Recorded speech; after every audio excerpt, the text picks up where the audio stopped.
안녕하십니까. 핀스토리 숑군입니다. 반갑습니다. 특례 보금자리가 나왔습니다. 1월 30일부터 신청을 받아주는데요. 여러가지 말이 많지만 제가 보기엔 3가지 장점이 있습니다. 없고 안 보고 싸다. 뭔지 한번 살펴보겠습니다. 같이 결론부터 말씀드릴게요. 특례 보금자리 내용을 살펴보니까 장점은 3가지가 있어요. 첫 번째, 뭐가 없느냐, 여러분 중도 상환 수수료가 없습니다. 여기 양방향이라고 해놓은 건 뭐냐면 특례 보금자리를 활용을 해서 받아서 다른 대출을 상환할 수 있거든요. 그럴 때 다른 대출 상환할 때 중도 상환 수수료가 없다. 그리고 특례 보금자리를 받아놓고 나중에 한 3, 4년 뒤에 이걸 갚았어. 집을 팔건 전세를 주건 다른 은행 주담대로 바꾸건 그럴 때도 중도 상환 수수료가 없다. 그래서 양방향 모두 없는 건 누가 봐도 장점이고요. 또 한 가지는 DSR을 안 본다. 여러분 DSR 자격 기준이 높기 때문에 상대적으로 DTI보다 허들이 높잖아요. 그래서 소득이 적으신 분들은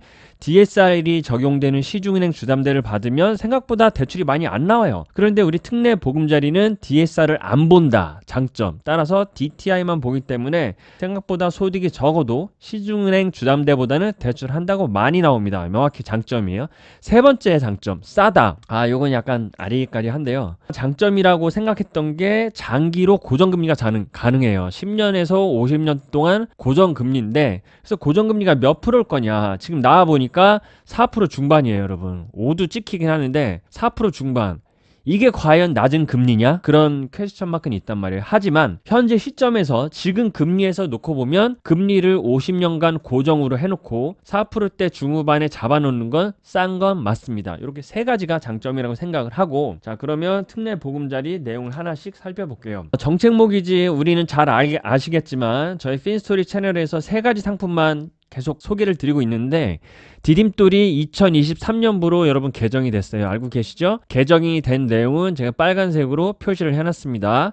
디딤돌도 6억짜리 아파트 신혼이면 가능하고 최대 신혼이면 4억, 기본이 2억 5천, 생애 최초면 3억. 많이 한도가 늘어났어요. 그 부분이 있고, 또 한 가지는 특례 보금자리가 1월 30일이니까 아직은 이 특례 보금자리가 시행은 안 됐지만 내용의 아웃라인이 나왔고, 현재는 보금자리라 여전히 유효하기 때문에 2개를 좀 같이 비교하려고 가져왔습니다. 주택 가격에 있어서는 특례 보금자리 9억 공지한 거랑 똑같아요. 그리고 가격 기준도 KB 감정 매매, 그러니까 모두 9억 이하여야 돼. 이 중에 하나라도 9억이 넘어가면 안 되는 거. 보금자리랑 똑같고 내용이. 면적도 없어요. 아무리 커도 상관없어.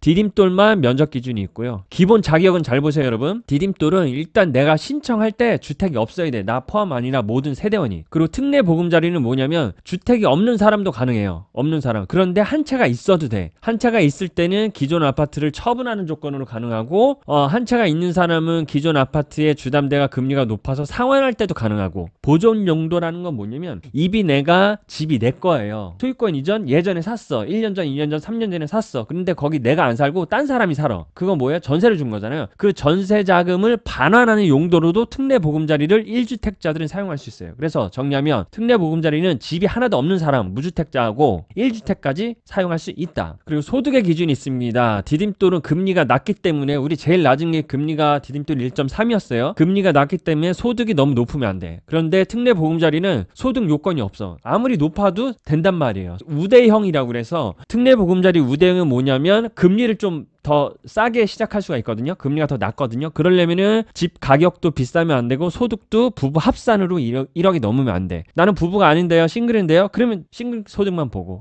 그 차이가 좀 있습니다. 그리고 LTV는 특례 보금자리는 70%예요. 보금자리랑 동일하고, 다만 특례 보금자리를 이용할 건데 내가 생애 최초야. 생애 최초면 뭐 투기지역에 사건 지방에 사건 주택 가격 상관없이 80%까지 가능하다. 그러니까 9억 넘어가는 건 안 되겠죠. 대신 9억짜리 투기지역에 내가 생애 최초야. 그럼 80도 가능하다는 거예요. 그래서 그런 규제지역 여부 상관없이 생애 최초면 9억짜리 집에 80%까지 가능하다. 그죠? 그 다음에 강남, 서초, 송파, 용사는 70이 아니라 60%고, 또 한 가지 실수요자 요건은 뭐냐면, 내가 실수요자예요. 주택 가격이 8억이 안 넘고 소득이 9천 이하고 무주택이야. 그럼 지금 실수요자 요건이기 때문에 LTV 10% 차감되지 않고 70%로 가능합니다. 규제 지역인 경우에. 근데 사실 우리 규제 지역은 지금 전국에서 강남, 서초, 송파, 용산밖에 없기 때문에 크게 고려할 건 아니죠. 정리하면 특례 보금자리 생애 최초 LTV 80도 가능하다. 그리고 DTI가 보금자리랑 똑같아요. 기본으로 60이고 규제 지역은 50. 역시 실수요자 요건이면은 마이너스 10% 안 당하고 60까지 다 찾아 먹을 수 있다. 생애 최초도 마찬가지고. 이해되시죠? 그래서 LTV는 70, DTI는 60이고 규제 지역 강남, 서초, 송파, 용산은 마이너스 10%씩 페널티가 있다. 자, 그리고 최대 한도 보세요. 최대 한도는 특례 보금자리는 5억입니다. LTV와 DTI를 다 만족하면서 최대 5억까지 가능한 거예요. 자, 그러면 예를 들면 9억짜리 집을 삽니다. 난 생애 최초야 80%. 8, 9, 72, 7억 2천? 이게 아니라 5억이란 거지. 그죠? 이렇게 계산하면 되겠죠. 그리고 5억을 대출을 받으려면 가성비가 제일 있는 구간이 얼마죠, 여러분? 6억 5천에 80% 하면 5억 2천이니까 6억 초반대 LTV 80으로 사게 되면 가장 가성비라 함은 대출이 가장 많이 나오는 구간. 그죠? 그렇게 보시면 될 것 같고. 자, 그 다음에 전입 의무가 있습니다. 전입은 디딤돌은 있어요. 금리가 싸기 때문에 지켜야 되는 게 또 하나 있는 거예요. 특례 보금자리는 없고 전입 안 해도 되고. 즉 이 얘기는 뭐냐면 전세를 줘도 되는 거죠. 사실 근데 요거는 좀 논란이 있어요. 보금자리로는 지금 전입 의무가 없는데 특례 보금자리는 사실 전체 지금 아웃라인만 나왔지 실무 매뉴얼이 안 나와서 특례 보금자리는 1순위 근저당권만 설정 가능하다 이러면 앞에 그 다른 대출이 있거나 세입자가 있으면 안 될 수도 있어서 이건 사실 지켜봐야 될 것 같아요. 전세 놓고 특례 보금자리 가능한지는. 그 다음에 주택수 검증. 특례 보금자리를 받았으면 1년 단위로 주택을 추가로 취득했는지 여부를 검증합니다. 주택을 사면 안 돼. 그러니까 그런 내용이 있다는 거 아시고 순자산가의 기준은 없고, 그다음에 만기는 10년에서 50년까지 가능한데 40년짜리 50년짜리는 각각 나이가 젊어야 돼요. 50년짜리는 만 34 신혼이면 또 가능하고 40년이면 만 39 또 신혼이면 가능하고. 나 45살인데요 근데 신혼이에요. 그럼 가능한 거예요. 신혼은 여러분 뭐라고 그랬죠? 초혼으로부터 7년이에요 지난 동영상에 돌싱에 돌아왔다가 재혼했어요. 근데 처음 결혼한 날이 7년이 넘었어요. 그러면 여러분 재혼은 불인정. 초혼부터. 그게 좀 얘기가 있었죠. 그리고 용도는 디딤돌은 구입만 가능한 거고 무주택인 사람이 집 살 때, 특례는 집 살 때, 그리고 보증금 빼줄 때 타 주담대 대환도 가능한 거고. 금리는 디딤돌 같은 경우에는 뭐가 있었어요? 우리 지난 영상에 소급해서 가능하잖아요. 예를 들어서 여러 가지 우대 요건이 있는데 대출 신청하는 당시에는 우대 요건이 안 맞았는데 1년 뒤에 보니까 다둥이가 됐네. 자녀가 2명이 됐으면 그 시점으로부터 우대금리 혜택이 적용이 되는데 특례 보금자리는 우대금리 소급 적용이 안 된다. 대출 신청하는 시점에 우대금리 요건이 맞아야 그 저렴한 금리 우대금리로 받을 수 있다. 그 정도 정리하면 될 것 같아요. 이거 한번 캡처해 두셨다가 가지고 계시면 좋고, 추후로 공사에서 매뉴얼이 들어오면 제가 계속해서 업데이트 해드리겠습니다. 자, 그리고 여러분 자주 물어보시는 것도 좀 정리를 해왔는데 이게 신청 접수 가능일이 1월 30일이지 대출 실행 가능일이 1월 30일이 아니에요. 근데 우리 공사 모기지론 신청해보면은 대출 신청일로부터 아무리 빨라도 30일 되는 경우 별로 못 봤는데 한 40일 정도 돼야 이제 여유있게 처리가 되거든요. 그래서 1월 30부터 실행이 가능하다고 하면은 최소 2월 12일부터 잔금을 잡아야 돼요, 여러분.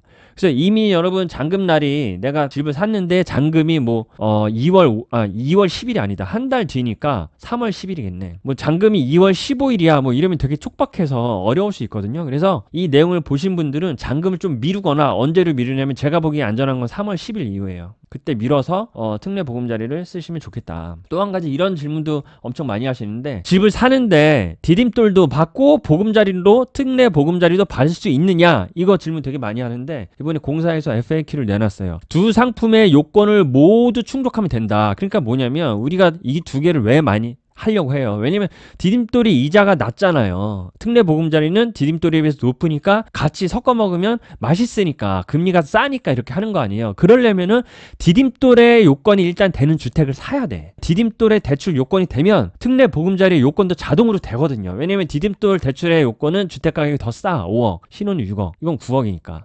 그래서 디딤돌로 대출을 다 받아먹고, 그래서 예를 들면 5억짜리 집을 삽니다. 5억짜리 디딤돌 되잖아요. 그런데 5억인데 내가 받을 수 있는 최대 한도 기본이 예를 들면 2.5억이야. 기본이라서. 아니면 제가 자녀가 2자녀 있어서 3.1억입니다. 이렇게 받고 이걸 특례 보금자리로 받을 수 있는데 얼만큼 받느냐가 문제잖아요. 얼만큼 받느냐 하면 그거는 특례 보금자리 대출 한도의 최대만큼 얼마예요? 5억? 5억이 아니라 LTV 70을 적용했을 때 70을 적용하면 3억 5천이잖아요. 자, 그러면 디딤돌로 2억 5천 받고 뒤에 3억 5천까지니까 1억을 보금자리로 받을 수 있는 거예요. 이렇게 여기에 뭐 반공제나 이런 게 들어갔지만 하여튼 그거는 뭐 큰 금액이 아니니까 이렇게 5억짜리 집을 살 때 내가 2억 5천 디딤돌로 1%대 금리 받고 부족한 거는 1억을 얼마까지 보금자리론의 최대한도 LTV 70까지 받을 수 있다. 이렇게 해서 섞어서 대출을 받을 수 있는 거예요. 이해되시죠? 자, 그리고 소득 요건 중요한데요. 우리가 특례 보금자리는 소득이 아무리 높아도 상관없다고 했는데 채무자인 나의 소득 증빙만으로도 대출은 가능해요. 디딤돌은 여러분 DTI나 소득 요건 할 때 부부 합산이거든요. 결혼했으면 기혼자면 부부 합산 소득으로 소득을 쳐서 그게 넘어가면 안 돼. 근데 특례 보금자리는 소득에 상한이 없기 때문에 소득을 부부 합산으로 하건 내 것만 하건 그건 자유인데, 자, DTI를 계산할 때 부부 합산으로 했으면 부채도 합산해야 되고, 또 한 가지는 우리 우대금리 특례 보금자리 적용할 때 소득 기준이 이렇게 있잖아요. 그럴 때 부부 합산 소득 정보가 요구되는 우대금리를 적용하고자 할 때는 모두 소득 증명이 필요하다. 그래서 특례 보금자리 요런 우대금리가 있는데, 예를 들어서 신혼가구인데 7천만 원 소득까지는 0.2를 깎아줍니다 했을 때는 내 소득만 보는 게 아니라 우리 배우자 소득을 같이 봐야 된다. 같이. 내 것만 보고 7천이 안 된다가 아니라 합산하면 7천이 넘어가면 우대금리 적용이 안 되는 거예요. 그거 착각하시면 안 될 것 같고. 자, 그래서 특례보금자리의 금리가 몇 프로인데 제가 장점이 싸다고 했는데, 근데 특보의 금리가 싸냐 한번 살펴보자고. 일단 특보의 금리 레이아웃은 기간이 길어질수록 이제 높은 구조인데, 제가 요거를 좀 계산을 해봤어요. 우대형과 일반형으로 나눴을 때 10년짜리가 제일 낮으면 3.75, 우대형은 3.95.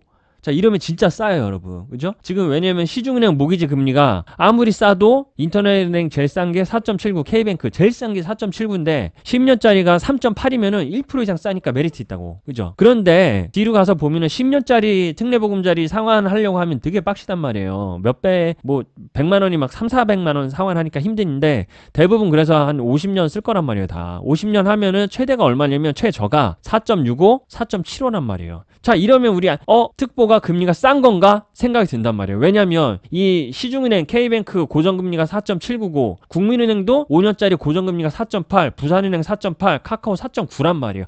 비슷하네.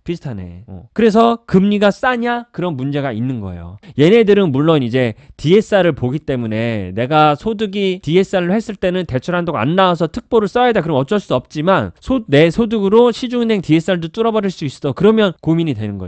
특보가 이게 생각보다 메리트가 없네. 다만 다른 장점이 중도 상환 수수료가 없기 때문에 언제라도 갈아탈 수 있는 장점이 있으니까 해당 되시는 분들은 좀 면밀히 생각을 해봐야 될 것 같아요. 그죠? 그래서 특보의 장점 싸다? 이거는 약간 퀘스천 마크. 자, 그런데 금리 수준을 보면은 여러분 코픽스 금리라고 들어봤죠? 코픽스 많이 들어보실 텐데, 코픽스 금리가 매월 15일 날 공시를 하거든요. 코픽스 금리는 뭐냐면 은행들이 지난달에 정기예금 팔아먹었던 그 금리들의 평균값이에요. 평균값.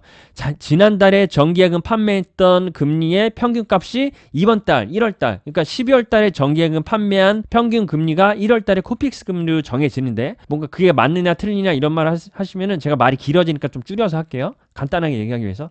그래서 1월달 코픽스 금리는 12월달 정기예금 판매 금리로 정해지는데 12월달 정기예금이 지난 11월보다 더 낮아졌다고. 그래서 중요한 게 뭐냐면 코픽스 금리가 떨어질 것 같은 가능성이 높아요. 아니면 비슷하거나 2, 3월달 되면 더 떨어질 수도 있는 거지. 그러면 여러분 시중은행 주담대 금리가 하방 압력을 받는다. 그리고 또 하나 중요한 거는 오늘자 한국은행에서 기준금리를 올렸지만 기준금리가 올라갔다고 해서 시장금리도 오르는 건 아니에요. 시장금리는 시장 상황과 수급에 따라 달라지는 거지.